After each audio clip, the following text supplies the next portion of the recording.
Nós estamos estudando as histórias bíblicas, especialmente no livro de Gênesis, que servem como exemplo para a gente de fé. Gente como a gente, vivendo a fé, provando, entendendo, às vezes caindo, mas acertando, porque caminham com Deus, querem caminhar com Deus. A semelhança da gente, então, a gente olha para o exemplo e a gente é arrastado na direção do exemplo. Nós vamos hoje finalizar a história de Ló, que começamos na semana retrasada. Nós falamos aqui sobre o juízo divino, entendemos aqui uma série de questões, e hoje então a gente vai falar sobre a parte final da história de Ló. Abra por favor sua Bíblia, Gênesis capítulo 19, nós vamos ler a partir do versículo 23 até o final. Gênesis capítulo 19, do versículo 23 até o final.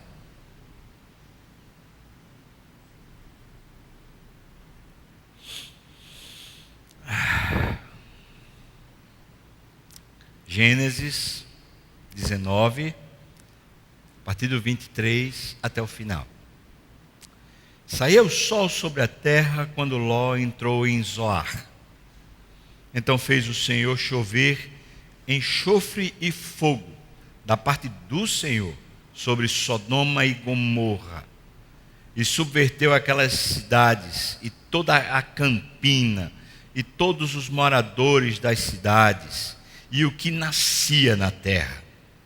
E a mulher de Ló olhou para trás e converteu-se numa estátua de sal. Tendo-se levantado Abraão de madrugada, foi para o lugar onde estivera, na presença do Senhor, e olhou para Sodoma e Gomorra e para toda a terra da campina, e viu que da terra subia uma fumaça, como a fumarada de uma fornalha.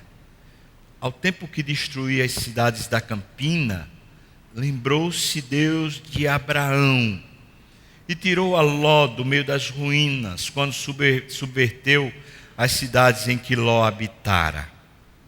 Subiu Ló de Zoar e habitou no monte, ele e suas duas filhas, e fez isso porque receavam permanecer em Zoar. E habitou numa caverna, e com ele as duas filhas. Então a primogênita disse à mais moça: nosso pai está velho, não há homem aqui na terra que venha unir-se conosco, segundo o costume de toda a terra. Vem, façamo-lo beber vinho, deitemo-nos com ele e conservemos a descendência de nosso pai. Naquela noite, pois, deram a beber vinho a seu pai, e entrando a primogênita se deitou com ele, sem que ele o notasse, nem quando ela se deitou, nem quando se levantou. No dia seguinte, disse a primogênita mais nova: Deitei-me ontem à noite com o meu pai. Demos-lhes a beber vinho também esta noite. Entra e deita-te com ele, para que preservemos a descendência de nosso pai. De novo, pois, deram aquela noite a beber vinho a seu pai, e entrando a mais nova, se deitou com ele, sem que ele o notasse, nem quando ela se deitou, nem quando se levantou. E assim, as duas filhas de Ló conceberam do próprio pai. A primogênita deu à luz um filho, e lhe chamou Moabe. É o pai dos moabitas, até o dia de hoje. A mais nova também deu à luz um filho, e lhe chamou Ben-Ami.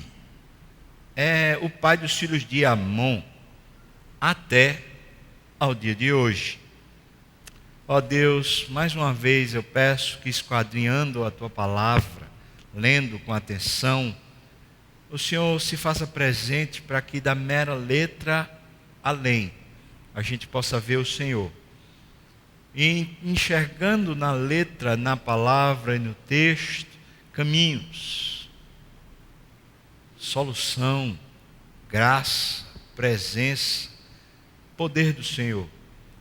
Eu te peço, Deus, abra os nossos olhos, por favor, e mais do que os olhos, abra o nosso coração, nos faça, olhando para Ti, a gente poder ser cheio, satisfeito, pleno. Talvez o Senhor possa abençoar algumas pessoas aqui, talvez todos, e é isso que eu te peço, se for da Tua vontade, abençoa a todos aqui, Pai. Nós oramos assim no nome de Jesus, amém, amém, amém. Tem um amigo missionário, também presbítero, chamado Carlos, lá de Brasília, e ele sempre fala uma frase, quando a gente se encontra, quando a gente conversa, uma frase que tem sido assim, preciosa para mim também, e é muito preciosa para ele. Ele diz que a melhor coisa que ele pode dar para sua esposa, e a melhor coisa que ele pode dar para a igreja, e a melhor coisa que ele pode dar para as pessoas com quem ele convive, é a santidade pessoal.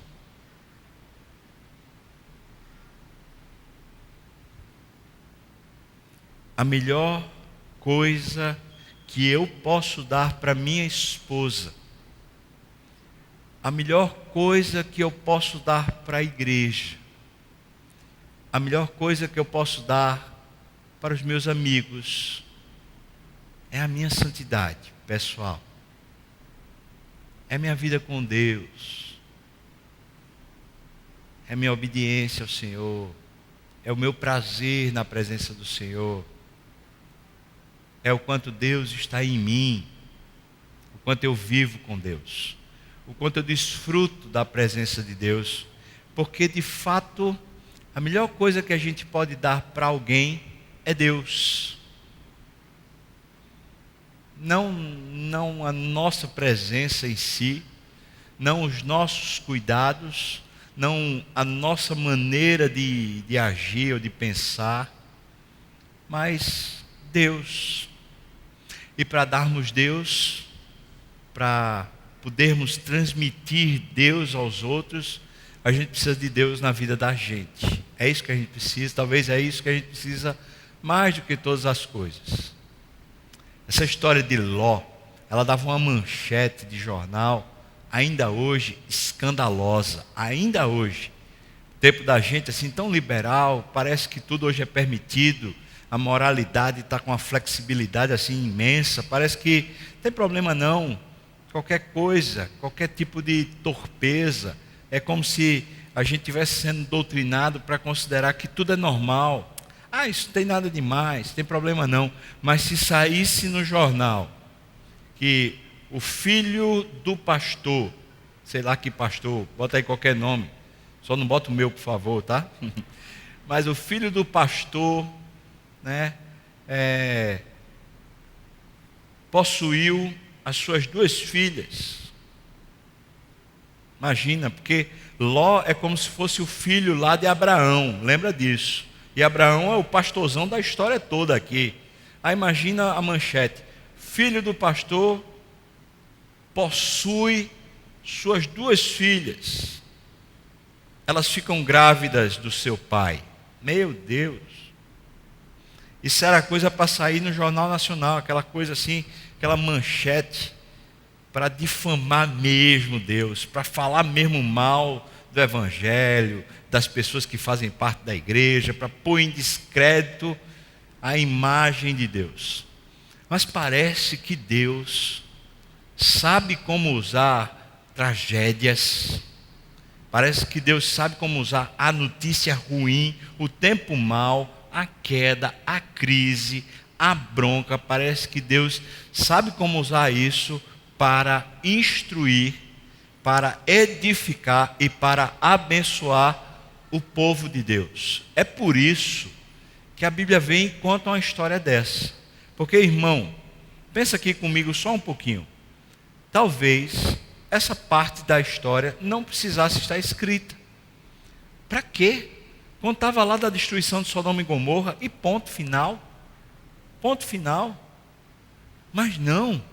A Bíblia faz questão de dizer a corrupção que aconteceu, a depravação moral que havia na casa de Ló, e quanto Ló estava perdido, e quantas filhas de Ló estavam perdidas. E para que a Bíblia expõe esse negócio? Talvez assim a gente dissesse, rapaz, não expõe esse negócio não, porque precisa preservar um pouquinho a família, preservar um pouquinho o próprio Deus, o nome de Deus. Não é Ele que está conduzindo a história. Como é que Ele deixa um negócio desse acontecer? Mas a Bíblia retrata, para a gente entender que Deus conhece, e Deus participa, e Deus anuncia, e Deus está presente na tragédia também. Tragédia, a vida real, a vida cruenta, a dor, o sofrimento, as crises, os problemas, os percalços, os pecados, a imoralidade, a torpeza, a corrupção. Deus está lá também. Claro, Ele não é agente, não é Ele quem faz, não é Ele quem promove, mas Deus está lá também, está vendo também, está senhor do negócio também, está conhecendo também. Ele está lá. Ele também está lá. E essa história, ela poderia ser uma outra história, certamente que sim. Ló teve tanta coisa para ser diferente. Ló participou do chamado de Abraão. Ló é filho de Naor, que é o irmão de Abraão. Ló não é filho de Abraão, você sabe disso. Mas quando Abraão foi chamado por Deus para sair da sua terra, da sua parentela, aparentemente Ló é tão chegado a Abraão como um filho ao pai, que Ló deixa o seu pai mesmo e vai com Abraão para o destino de Deus, para os caminhos de Deus. E é óbvio que toda bênção, provisão, cuidado, presença de Deus que havia na tenda de Abraão, na vida de Abraão, Ló percebeu, Ló sentiu, Ló viu, Ló participou. Eu posso dizer isso com toda a convicção. Afinal de contas, a presença de Deus era com Abraão. E então Ló, enquanto esteve na casa, na tenda, na vida, nos cuidados de Abraão, Ló viu, sentiu, percebeu a presença de Deus. Mas naquele dia fatídico, quando os pastores de Ló brigavam com os pastores de Abraão a respeito dos recursos naturais, do pasto para o seu rebanho, naquele dia fatídico, Ló olhou para a campina verde, olhou para os recursos materiais, ele olhou para a provisão que ele poderia suprir para a sua própria casa. Naquele dia fatídico, quando eles poderiam ter orado juntos e resolvido talvez até permanecer, porque Deus supriria a demanda de todos, mas naquele dia fatídico Ló disse, eu vou me apartar. E Abraão então disse, então escolha qual o lado. E Ló escolheu essa campina, esse lugar bonito, não hoje, naquela época, pelo que o texto relata, porque Ló disse para Abraão, lá eu sei que haverá suprimento necessário para todo o meu rebanho, para todos os meus pastores, para tudo que eu tenho, então eu vou descer para lá. E naquele dia fatídico, a escolha de Ló não foi por Deus, a escolha de Ló foi pelo que ele podia ver, pelo que ele podia suprir, pelo que ele achava que dava certo. Aquele dia, a escolha foi pelo mato verde. E desceram. E a família de Ló, não se sabe se a esposa de Ló é uma sodomita, ou a esposa de Ló é alguma mulher cidadã de Gomorra. Mas antes a Bíblia não estava falando que ele estava casado. Talvez ele casou lá, talvez não. Tudo é especulação, então não posso entrar nesse mérito. Mas eu posso dizer que quase com certeza as filhas de Ló são descendentes dessa história. Que história? A história do Vale Verde, a história da bonança, a história de Sodoma e Gomorra, a história da moralidade flexível, a história de crescimento, pujança, de vida boa. Porque aparentemente o texto deixa a gente perceber que eles estavam vivendo uma vida muito legal, ainda que muito imoral, mas parece que no sentido do conforto, dos recursos, a coisa está indo de vento em popa. Como é que eu posso saber disso? Porque o texto anterior diz que aquelas duas filhas já estavam com noivos. O texto também diz que Ló era juiz daquela cidade. Eles progrediram, foram crescendo, foram se estabilizando, a coisa foi crescendo. Está tudo muito legal, muito jóia, distante de Deus, mas o que é que tem? Não tem nada demais, deixa Deus lá, fica lá no monte com Abraão, fica lá na terra seca com Abraão. Aqui está tudo muito bem, porque a gente tem tudo que é necessário para a gente. E quando de repente vem a medida da iniquidade de Sodoma e Gomorra, até a presença do Senhor, porque Deus vê, porque Deus conhece, porque Deus sabe, porque Deus é juiz, porque Deus é Senhor, porque Deus é bom. Ele está sentado no seu trono, observando toda a terra, e está vendo tudo o que acontece e se acomete com os homens.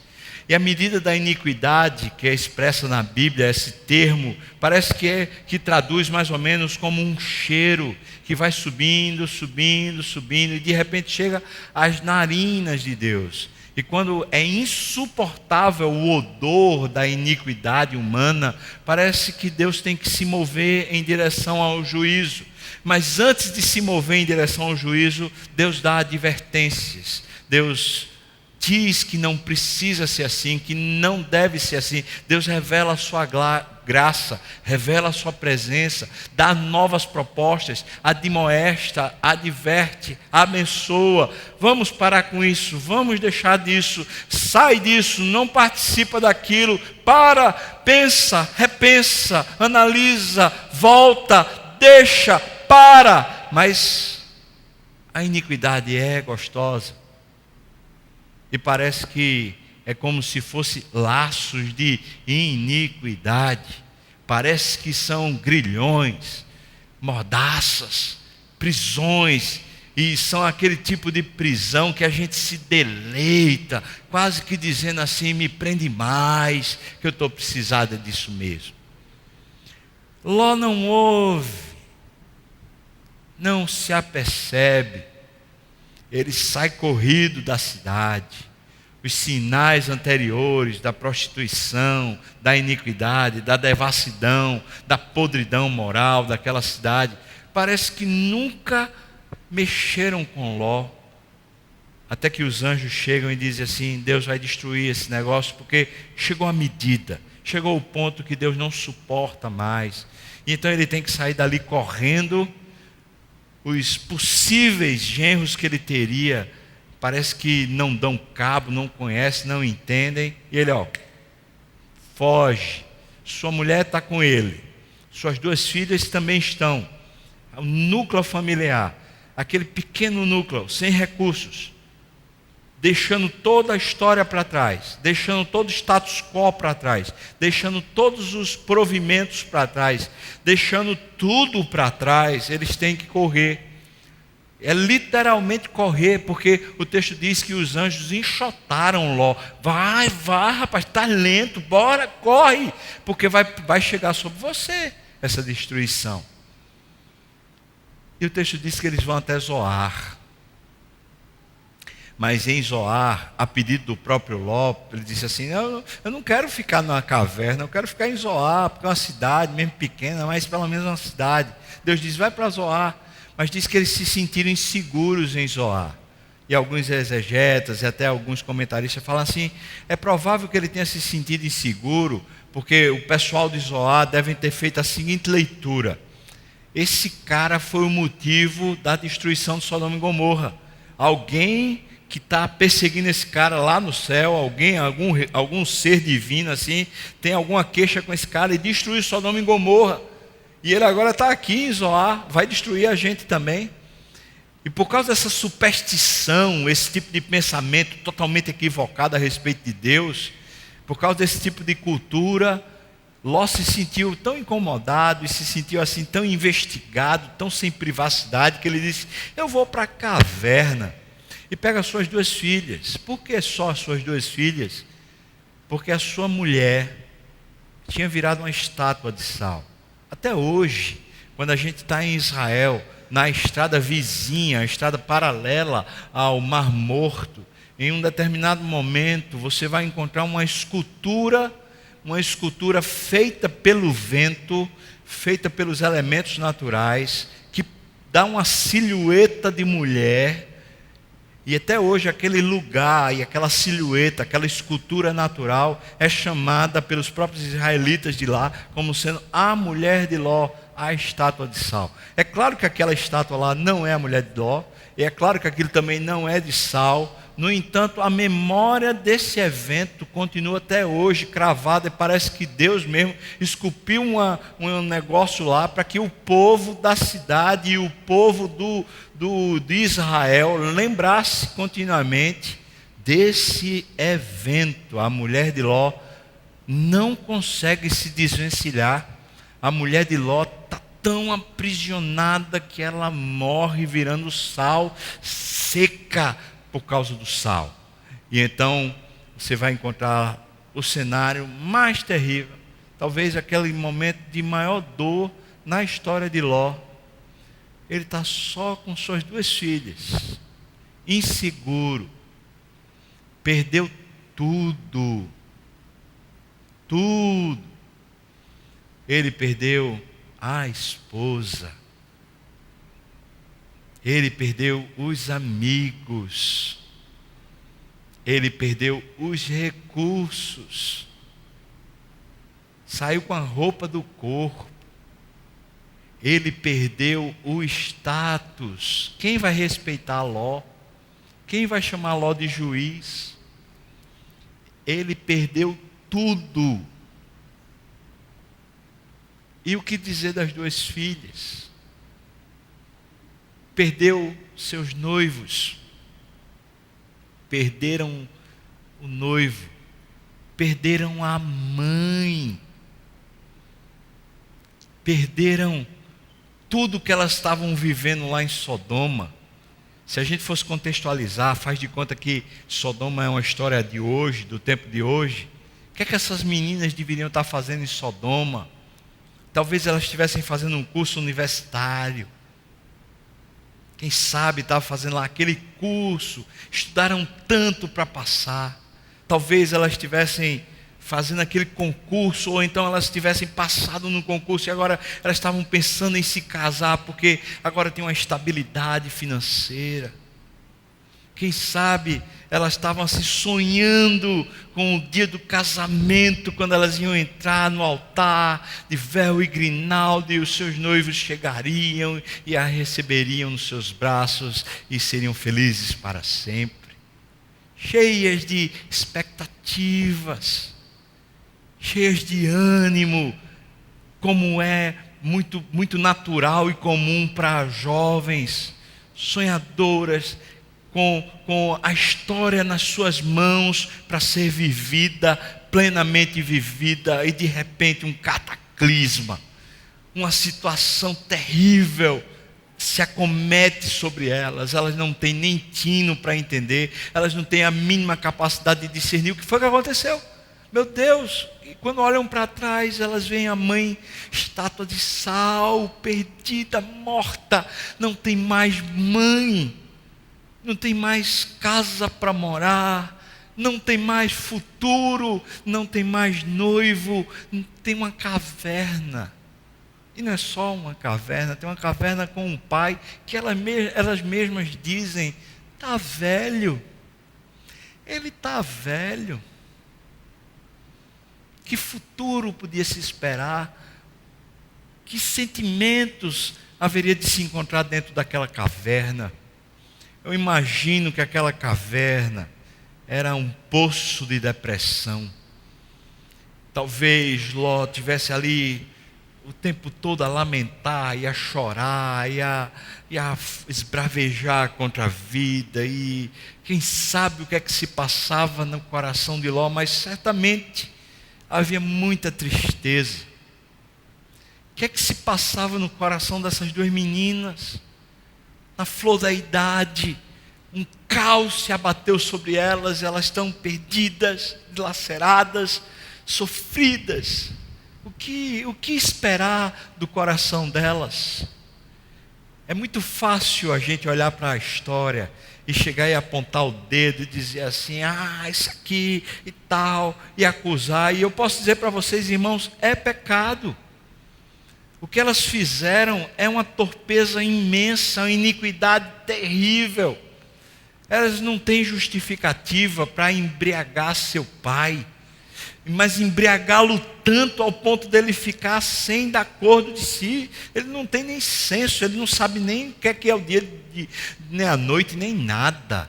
E ele tem relação com elas, e elas ficam grávidas do pai.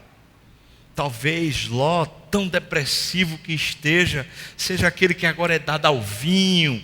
Talvez toda noite ele enchesse o seu coração de vinho, de algum elemento desses que faz a vida pelo menos ficar menos pesada, menos sofrida. Afinal de contas, a pessoa quando está bêbada parece que não sabe mais o que é a vida, e fica ou com alegria, ou com um choro, ou com um falatório esquisito, que certamente não é mais a consciência. É talvez o vinho falando, o vinho tomando a direção. Essa vida está um caos. A história de Ló está um caos. O coração deve estar um caos. As filhas estão um caos. Irmãos, será que tem solução para isso? Meu Deus, eu olho para isso e vejo dor, mas dor, muita dor, muito sofrimento, muita lágrima, muito abatimento, que caos terrível.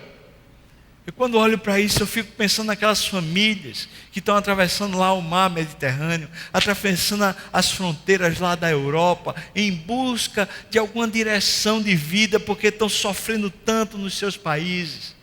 Foram desterrados por causa de guerra, foram desterrados por causa do Estado Islâmico, foram desterrados por causa de xiitas. Eles foram desterrados, eles simplesmente foram lançados fora. Eles não estão trazendo nada a não ser a roupa do corpo, muitos deles levando o filho no braço, atravessando o mar Mediterrâneo em barcos que não comportam, que não suportam. Muitos vêm a pique, e o pai e a mãe naquela agonia, pegando seus filhos, tentando salvá-los. Chega na margem, às vezes o pai com o filho já morto, às vezes a mãe se perdeu, às vezes o filho se perdeu, às vezes o pai se perdeu, se afogou, morreu. Meu Deus, que dor! Aquelas famílias ali nas grades, tentando encontrar um projeto de vida, um novo tempo, uma nova oportunidade, mas estão lá debaixo de grade, porque não se sabe quando ou se vai se conseguir entrar num novo tempo, numa nova fase, numa nova etapa. Histórias de pessoas tão sofridas, tão doídas. A gente olha para a história de pessoas, de muitas pessoas em países africanos, tão destratados, tão esquecidos, tão embrutecidos, de crianças que foram cooptadas para exércitos, que mal sabem a sua própria identidade, mal sabem falar a língua, crianças que não têm nem força, mas estão com armas na mão, com fuzil na mão, para fazer guerra em nome do que se nem sabe o que. Sofrimento. Muito sofrimento nessa terra,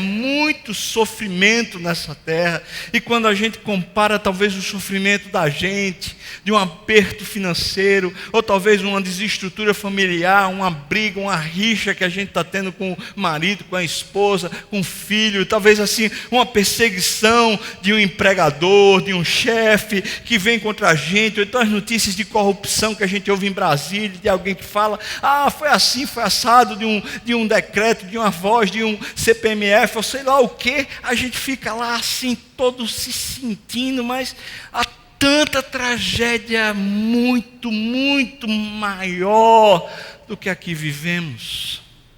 Semana passada contei a história aqui, 12 famílias de cristãos. Eu recebi essa notícia via WhatsApp de pastores, de um grupo de pastores que eu faço parte. E ele falou assim, olha, o Estado Islâmico pegou eles e pegaram lá, deixaram o pai assim separado e disseram para o pai, negue Jesus. e a gente não mata seu filho, mas isso eles falavam com a peixeira, com a faca, com a guilhotina no pescoço do menino. E o pai diz: eu não posso negar o motivo da minha vida. Jesus morreu por mim.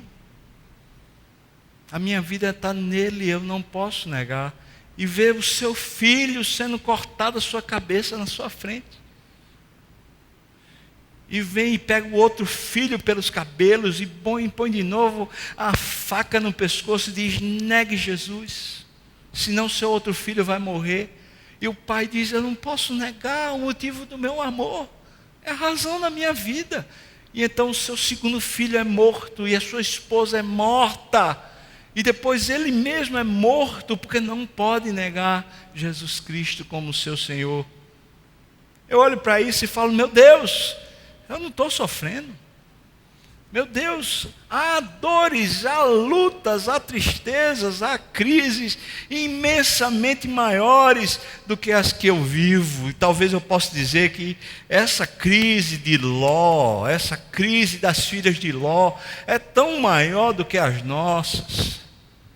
E a gente pode até dizer: mas é fruto de um caminho escolhido. Eles escolheram caminhar sem Deus, eles escolheram caminhar segundo o que eles veem, eles escolheram caminhar através dos recursos, da provisão que o braço consegue dar, eles escolheram fazer isso, e agora estão colhendo o fruto do que eles plantaram. E eu vou dizer: está certo, é verdade. Conquanto seja verdade, é dor. Os caras estão sofrendo muito. A bagaceira está gigante. É muita dor. O que é que eu aprendo com isso? Esse é o ponto, porque, meu Deus, a Bíblia vai e parece carniceira quando expõe uma dor dilacerante dessa, ao ponto de meninas que eram virgens fazerem orquestrarem um plano meio que demoníaco, assim, de embebedarem o pai, para perderem sua virgindade com o pai, a fim de ficarem grávidas, porque elas não querem ficar assim, sendo motivo de vergonha. Uma vez que a mulher naquela época, quando não tinha filhos, era como se fosse uma inválida, como se não prestasse para nada. Naquela época era assim. Então ela disse: rapaz, é melhor morrer do que não ter filho, é melhor a gente simplesmente se prostituir, é melhor a gente perder a dignidade completa, desde que a gente tenha pelo menos filhos, e ainda dizem para trazer descendência ao nosso pai. Que estado o ser humano pode chegar? Que nível a gente pode ir? Eu preciso aprender essa história e aprender a partir dessa história, para mim, para poder caminhar hoje na crise. Talvez não tão profunda, talvez não tão forte, mas na crise.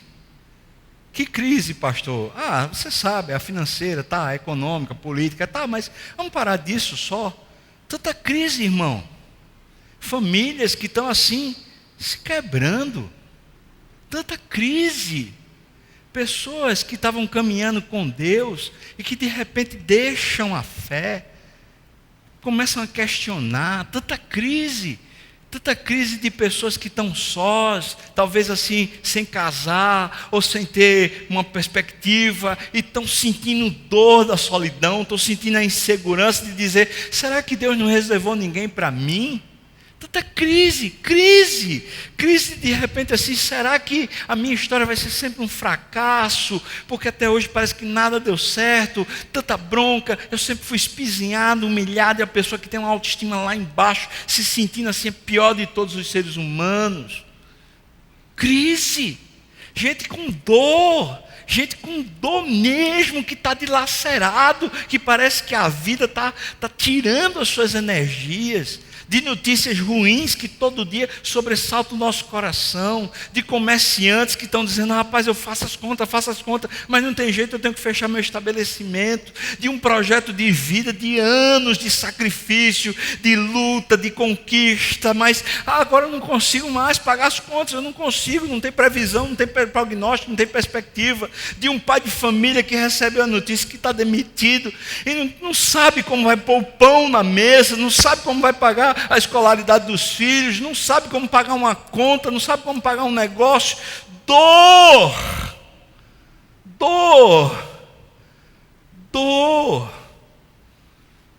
muita dor. E a Bíblia parece que mostra para a gente assim, dor.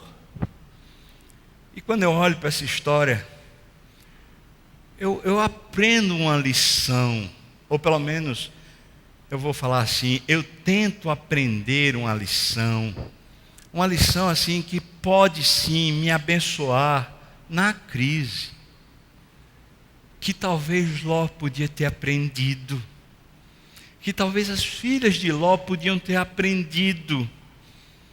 Não há sinal de que eles aprenderam, mas eu posso aprender, e talvez você possa aprender. Eu percebo, irmãos, que quando a crise se instala, existem dois movimentos naturais do nosso coração, dois movimentos que normalmente podem produzir uma crise ainda maior, porque uma coisa é a notícia, é o fato, outra coisa é como eu equaciono, eu laboro o fato. E esse texto mostra, através das mulheres do texto, esse movimento que é o movimento da alma humana. A mãe, a mulher de Ló, o texto diz que ela, na crise, na perda, na dor, diz o texto que ela olhou para trás. E as filhas, diz o texto que elas olharam para frente. E me parece que o problema nem é necessariamente olhar para trás, nem necessariamente olhar para frente, mas como elas olharam para trás e como elas olharam para frente. O texto diz que a mulher de Ló olha para trás, vira sal e morre, porque olhou para trás. É assim, desse jeito, na simplicidade, porque olhou para trás. E quando a gente está vivendo um dia ruim, um dia mau, parece que o nosso pescoço é inclinado para olhar para trás e dizer assim: rapaz, eu vivi dias melhores, eu provei coisa muito melhor, e um saudosismo parece querer sepultar a esperança. A gente fala: bom era naqueles dias, bom era naquele tempo. Estamos assim, numa crise, momento do Brasil, crise, talvez internacional também, algum nível de crise, mas algum tempo atrás, talvez 2, 3 anos atrás, assim, quantos estavam vivendo assim um tempo bom, pelo menos financeiro, aparentemente assim, algum recurso a mais, troca de carro, talvez compra de um apartamento, uma casa, talvez assim, uma viagem, uma coisa a mais, um sonho conquistado.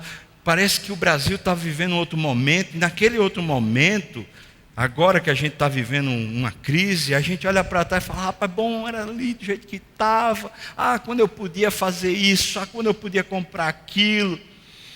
Talvez quando a gente casou, a gente falou: rapaz, aqui é minha mulher, que bênção, que não sei o quê. E hoje, vivendo a crise conjugal, você olha para a esposa e fala: rapaz, eu acho que eu devia ter ficado com aquela namorada. Aquela menina era tão boa, pensa numa menina boa, ela era jóia, companheira, mas essa mulher que eu estou agora, rapaz, pensa na bronca que é. E você olha para trás. E normalmente quando a gente olha para trás, a gente não vê a história real que aconteceu atrás.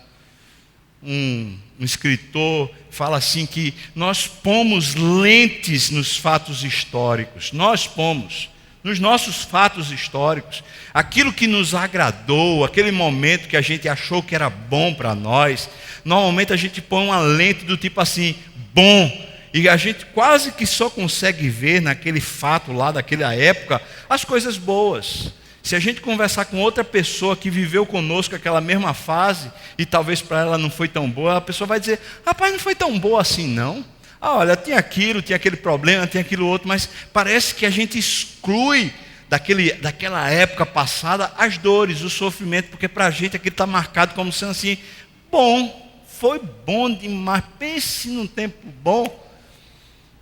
Ou o contrário, se a gente bota lá a tarjeta dizendo assim, mal, tempo mal, rapaz, não tem o que salve naquele tempo, tinha coisa boa, estava acontecendo alguma coisa preciosa, alguma edificação, algum crescimento, algum recurso novo, alguma disponibilidade, talvez uma nova pessoa para a gente poder se relacionar, sei lá, mas naquele tempo a gente estava achando ruim, a gente bota a etiqueta lá, olha, é ruim, e não tem quem salve aquela história, diz eu não quero mais, e normalmente os fatos históricos que a gente reputa como sendo maus, aquela lição, em vez de ser aprendida, ela simplesmente é encaixotada. E a gente diz assim, eu não quero mais passar por aquilo ali.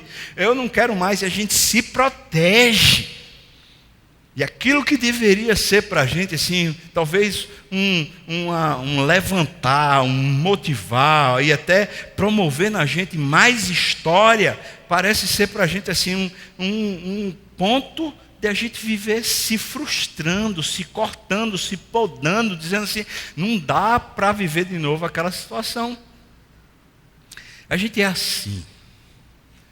Quando a gente está na crise, talvez a gente seja impulsionado a olhar para trás e dizer, rapaz, aquele tempo era bom. Ou olhar para trás e falar, rapaz, aquele tempo era ruim.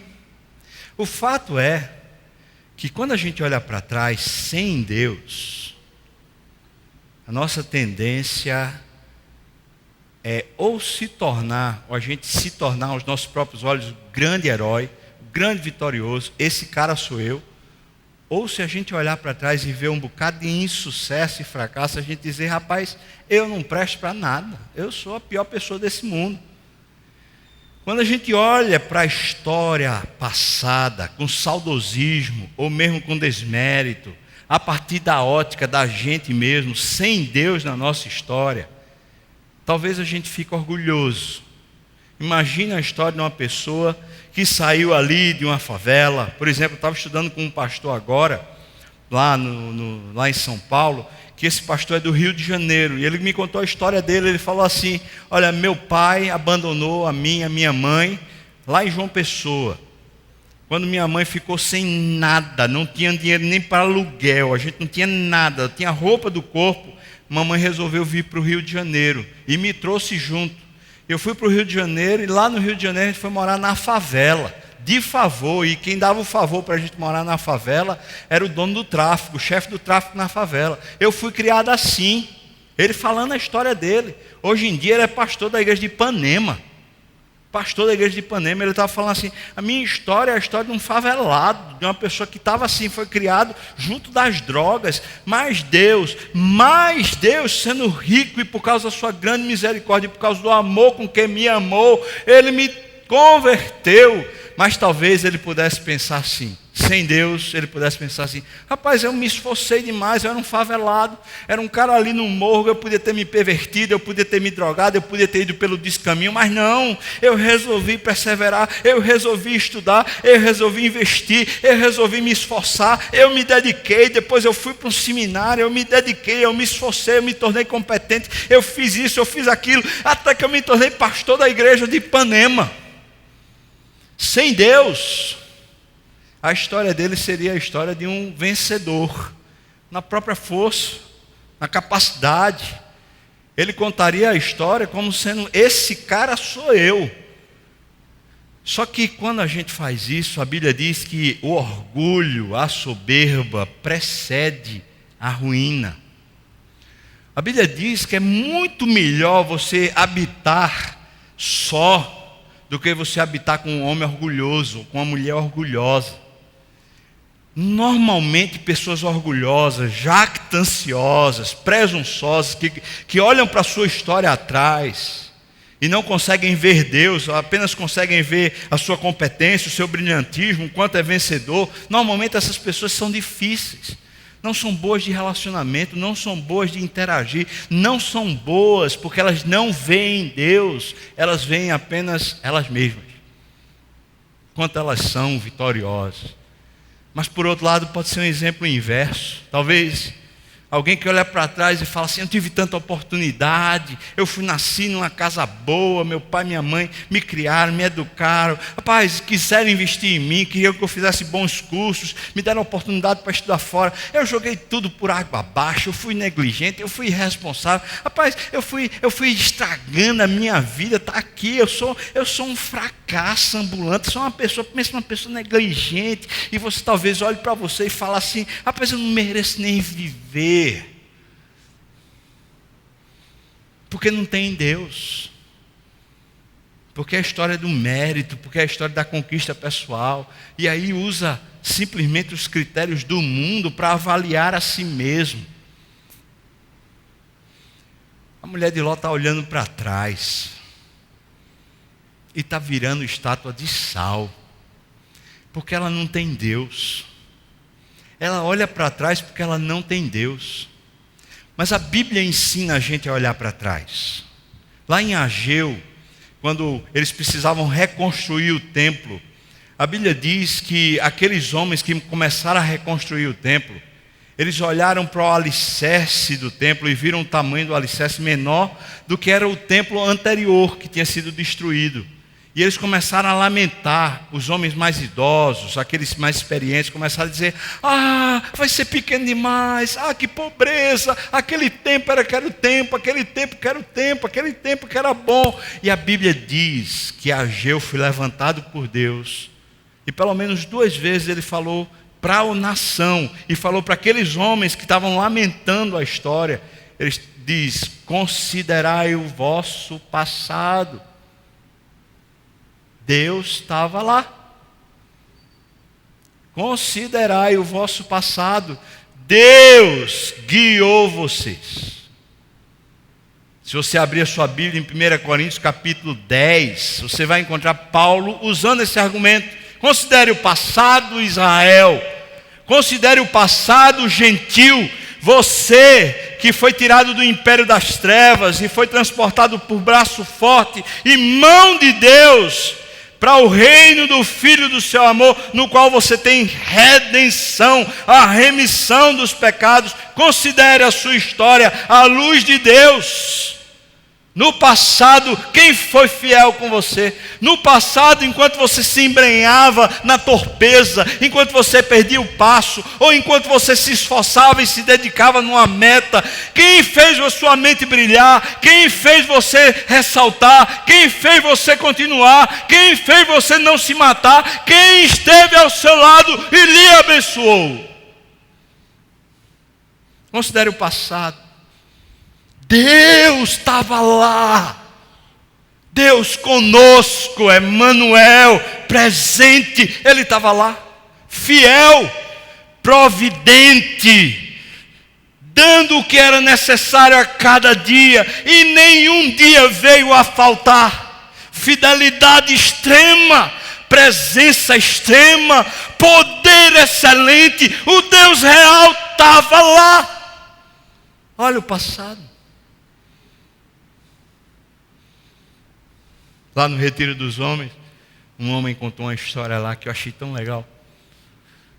Diz que um rapaz se converteu lá na Assembleia de Deus, pobre, muito pobre. Quando ele se converteu, sem recursos, conseguiu ali um negócio e virou camelô. Pegava seu paninho, botava ali na calçada, botava ali umas sandálias, azaleia, apercata, não sei o que lá, para vender. E acontece que na mesma calçada que ele botava, outros ambulantes, outros camelôs também vendiam os mesmos artigos. E a história diz assim que um dia uma senhora chegou para comprar lá uma sandália, não sei, e ficou olhando, olhou, perguntou o preço, A, B, C, como é que é, tal, e saiu sem comprar nada. Na hora que ela saiu, que foi para o outro camelô, o Espírito falou lá ao coração daquele homem, um homem de Deus: observe essa mulher. Ela foi no outro, não comprou nada, foi no outro, também não comprou nada. Depois de uns 4 que ela foi e não comprou nada, ela volta direto até ele e compra uma sandália.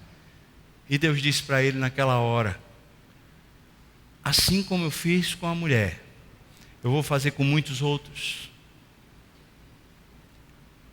E era Deus mesmo, porque o negócio se cumpriu. E o povo comprava ali, não comprava nas outras, mas comprava ali. E comprava, e comprava, e comprava. Esse cara virou dono de uma rede de lojas, aqui em Recife, em Prazeres, em Olinda, em Jaboatão. Uma rede de lojas de sapatos. Quem estava com esse homem quando ele era camelô? Era o seu braço. Talvez ele pudesse contar a história dizendo: rapaz, era muito esforço naquela época, eu tinha que me acordar de madrugada, eu tinha que ir na fábrica, eu vinha lá com uma sacola pela mão, era uma dedicação, um esforço violento. Eu pegava aquele pano, pegava aqueles artigos, levava para lá com medo de ser assaltado, com medo de não sei o quê. Foi muita bronca, mas rapaz, eu me dediquei, eu me esforcei, eu fui um bom comerciante, eu sabia como vender, e aí eu consegui.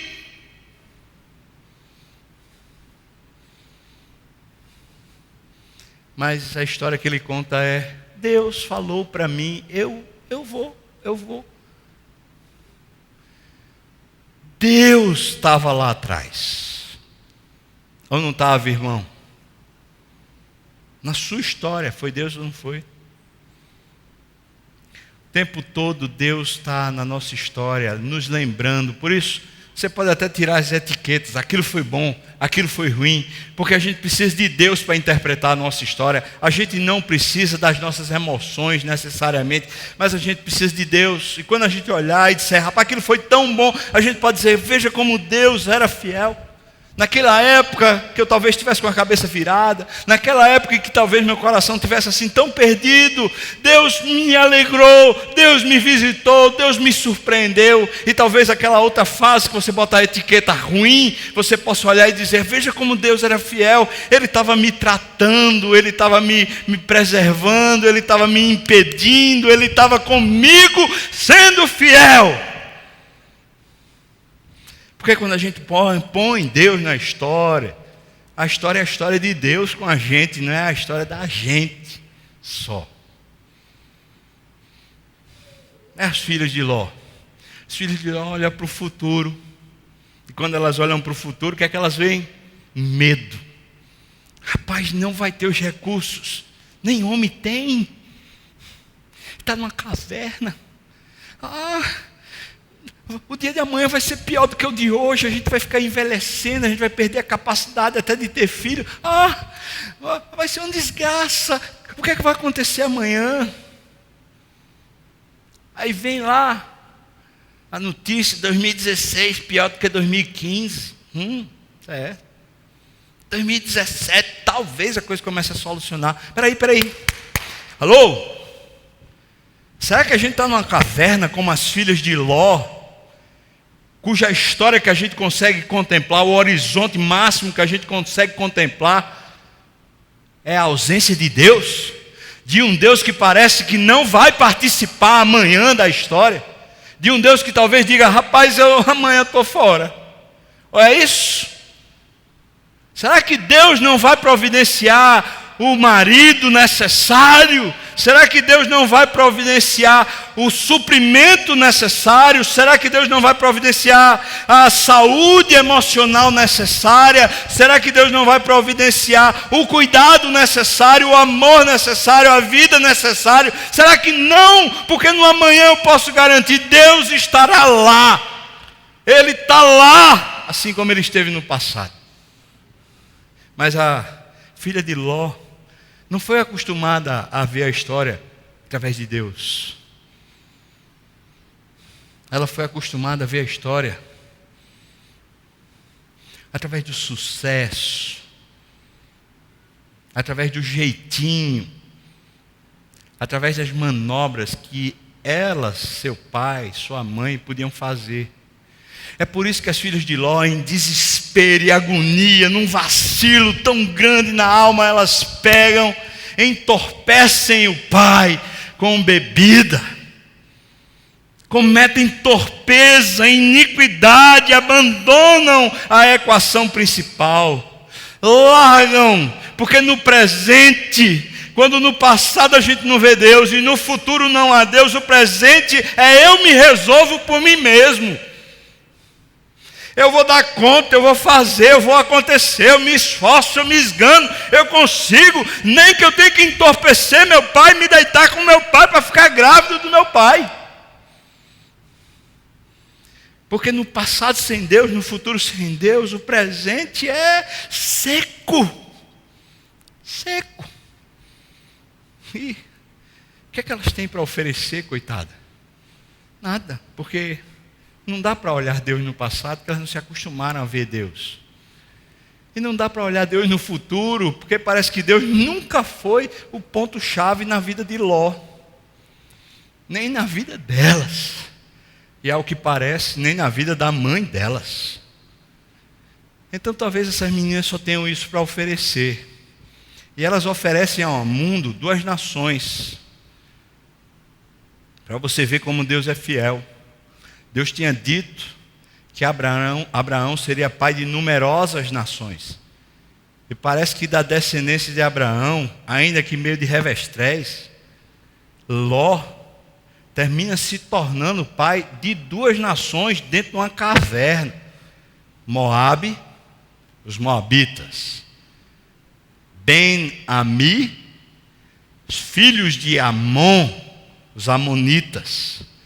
2 nações que se tornam uma pedra no sapato de Israel, toda a história bíblica, até obviamente chegar ao Novo Testamento. 2 nações que o tempo todo confrontam com Israel. O que é que elas deixam para o mundo? Elas deixam 2 nações que se tornam 2 problemas para o povo de Deus, para o povo de Abraão. Quero dizer então, irmão, que hoje pode ser um dia diferente, talvez, se porventura a gente está conseguindo enxergar no máximo, o nosso jeitinho, a nossa competência. Porque eu e você não acredito que somos iguais às filhas de Ló. Eu não consigo acreditar nisso. Porque a gente tem história atrás para poder dizer, Deus estava lá. Ou não tem, irmão? Olha para a sua história. Foi ou não foi Deus que estava lá? Foi ou não foi a mão do Senhor? Foi ou não foi fidelidade, presença, amor? Foi ou não foi? Quem é que estava lá? Quem? Eu e você não precisamos de desespero hoje. Talvez aí a crise matrimonial. Ah, pastor, não tem mais como resolver isso não. O senhor não sabe não. E eu posso dizer para você, Deus pode todas as coisas, até ressuscitar um morto. Deus pode fazer nascer amor onde acabou o amor. Deus pode fazer nascer alegria onde acabou a alegria. Deus pode fazer nascer esperança onde só há desespero. Deus pode. Amanhã está garantido porque Deus vai estar lá. Mas só quem para ver Deus é que pode ver o amanhã à luz de Deus e não à luz de si mesmo. O que é que você tem para oferecer hoje para a vida, para a sua família, para o lugar que você trabalha, para o futuro que você espera? O que é que você tem para oferecer? Ló ofereceu a embriaguez. As filhas de Ló ofereceram sua astúcia. O que é que você tem para oferecer? Aí eu volto para a frase que meu amigo tem me dito tantas vezes. A melhor coisa que eu tenho para oferecer para minha esposa, para os meus filhos, para a igreja, para os meus amigos, é a minha santidade. É a minha vida com Deus. É a melhor coisa. O texto acaba dizendo que aquele estado de coisas, Moabe e Amon, são assim até o dia de hoje. É óbvio que isso foi a história de Moisés, quando Moisés estava escrevendo a história de Gênesis, lá no deserto. Então, até aquela época, era assim que a história estava acontecendo. Eu pergunto para você, será que a história, talvez de desespero, ou de tentativas humanas de agir, ou talvez de iniquidade, de torpeza, de abandono do Senhor e da sua palavra, eu quero perguntar a você assim, com franqueza, tem que ser, irmão, a continuidade disso? Ou será que pode ser até o dia de hoje? Será que hoje a gente pode dizer, eu quero incluir Deus? Eu quero incluir Deus. Eu quero Deus comigo. Emmanuel, Deus comigo. Eu não quero mais estar olhando para a história no desespero da minha alma. Eu não quero mais sofrer sozinho, como se tudo dependesse de mim. Eu quero Deus para olhar para o passado e reinterpretar. Eu quero Deus para olhar para o futuro e ter esperança, porque meu Deus é fiel. Eu quero é Deus. Eu quero é Deus. Será que pode ser até o dia de hoje? Essa história sem Deus,